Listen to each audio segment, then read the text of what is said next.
Nakakuha ng pagkakataon na muling buuin ni Judith Abil ang kanyang karera sa PBL Combine. Kaya ibinuhos niya ang lahat ng kanyang makakaya upang may makapansin sa kanyang kakayahan at kunin siya ng kupunan. Lalo na sa isang free agent player. Sino kayang kupunan ang kukuha sa kanya this time? Pero bago pa man ang lahat, kung hindi ka pa nakapag-subscribe, please like and subscribe at pakispike na rin sa bell button para lagi kang updated sa mga volleyball ganap. Si Judith Abil ay isang dating player ng UE ay umaasang magkaroon ng bagong pagkakataon sa kanyang karera sa PVL. Pagkatapos ng kanyang pagtatapos sa University of the East kung saan siya ay nagpahusay ng kanyang kakayahan at nagkaroon ng mahalagang papel sa UAAP campaign ng kanyang paaralan, pero sa kabila ng lahat, inaakala niyang makatapos na ang kanyang karera sa volleyball matapos siyang i-let go ng kanyang dating PVL club team ang Next Lead Chameleon noong 2023. At biglang nagbago ang kanyang buhay at hindi madali kay Judith Abil yun.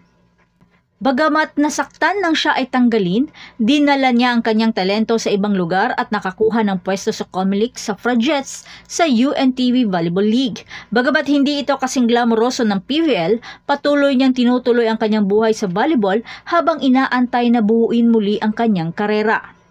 Bagamat hindi pa man nangyayari kung ang kanyang performance sa PVL Combine ay magiging positibo, pero malakas ang posibilidad na siya ay makakabalik sa pioneering na professional na liga ng volleyball.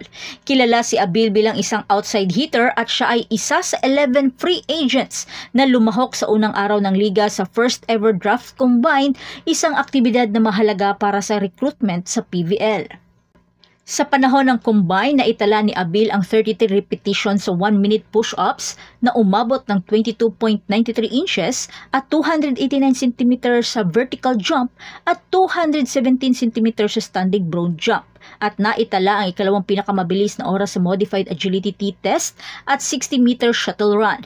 Ipinakita niya sa mga tagamasid na ito ay mga magagandang numero at umaasa siya na mapansin ng ilang kupunan sa PVL. Pero alam ni Judith na wala na sa mga kamay niya ang magiging kapalaran pagkatapos ng PVL Combine. Kaya umaasa si Abil na sana'y may makapansin ng ilang kupunan sa kanyang kakayahan. Kasi wala siyang agent o manager na mag-aalaga sa mga maliliit na detalye, kaya't siya mismo ang nag-apply. Iwinuhos niya ang lahat na hindi ma-disappoint at ipinakita niya sa mga coaches at managers na handa siya sa maaaring ibigay sa kanya. Ang paglabas sa PVL sa mga free agents ay nagbigay ng malaking pagkakataon para kay Abil na ipakita ang kanyang mga skills sa volleyball. Umaasa siya na sa kabila ng kanyang pag-alis, magkatotoo ang kanyang pangarap na makabalik sa top-level kompetisyon. Nung naglabas ng announcement si PVL sa free agents, maraming nag-message that she joined the combine. Parang naglakas loob na rin ako na what if mag-send ako ng application sa PVL as free agent. Sobrang laking opportunity siya para sa aming mga free agent na walang manager na humahawak sa amin para maipakita kung anong meron kaming skills talaga. Wala kaming backup na tumutulong sa amin, yung skills lang talaga ang may offer namin.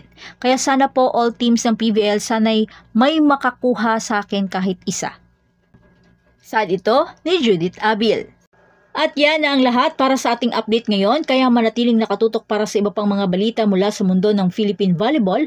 Huwag kalimutan mag-like, mag-subscribe at i-spike ang notification bell para hindi ma-miss ang mga susunod na video. Hanggang sa muli, patuloy na mag-spike at mag-dig sa ating channel.